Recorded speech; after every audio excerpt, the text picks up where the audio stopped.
Hey guys, this is Subrata and welcome to fresh a new vlog. তো আজকে এই শীতের মধ্যে তোমাদেরকে শীতের সকালের সৌন্দর্যটা তোমাদেরকে দেখানোর জন্য ব্লগটা শুরু করছি সকাল সকাল।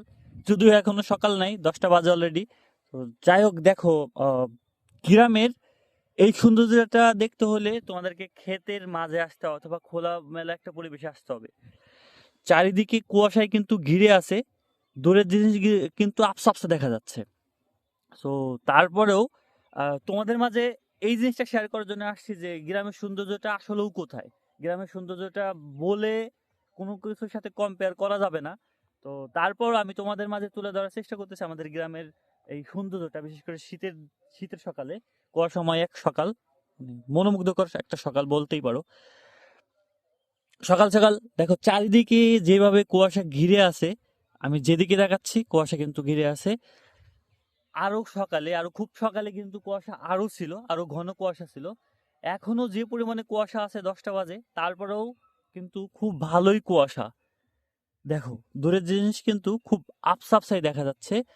আর এই ক্ষেতের মধ্যে আমি এখনো তেমন পাখি টাখি দেখতে পাইতেছি না, যে এত পরিমাণে কুয়াশা।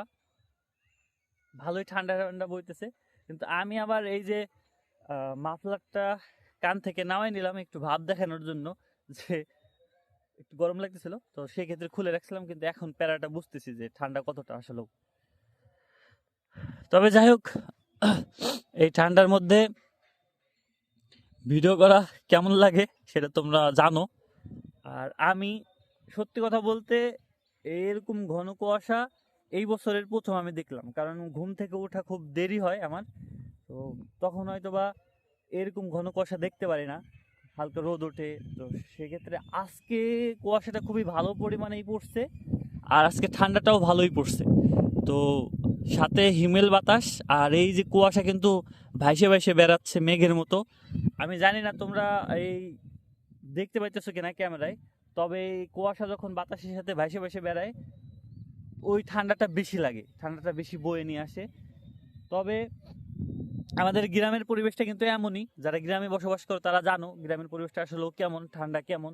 যেহেতু আমাদের এই পাশেই, এইখান থেকে নদীতে যাইতে 7 থেকে 8 মিনিট লাগে, তো সেক্ষেত্রে আমাদের এখানে ঠান্ডাটা একটু বেশি। তবে সবকিছু মিলে আমার কাছে আমার গ্রামটা খুবই ভালো লাগে। তোমাদের কাছে তোমাদের গ্রাম কেমন লাগে অবশ্যই কমেন্টে জানিও। সকাল সকাল এরকম হিমেল বাতাসে, চারিদিকে ঘন কুয়াশায় ঘেরা এক পরিবেশ গ্রামে দেখাই সম্ভব, অথবা খোলামেলা একটা জায়গায়, সেটা পাহাড়ি জায়গায় হোক, এরকম খোলামেলা পরিবেশে হোক, সব মিলে ভালোই লাগে। আবার একটু প্যারাও আছে, ঠান্ডা লাগলে তো ঠান্ডা লেগে যায় শীতের মধ্যে। এই জিনিসটা ফিল করার জন্য আর কি ক্ষেতের মধ্যে আসা, এই আর কি।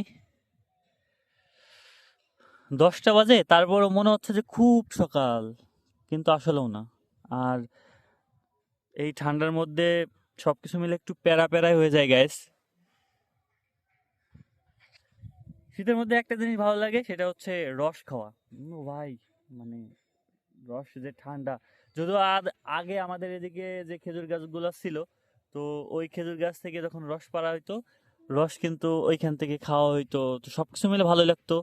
এখন ওই জিনিসগুলো নাই, খুবই রেয়ার আমাদের গ্রামে, কারণ খেজুর গাছ এখন নাই বললেই চলে। এই জন্য দেখা যাক, যদি এই সিজনে খেজুরের রস খাইতে যাই তাহলে অবশ্যই তোমাদের মাঝে শেয়ার করব। এইটাই আর কি।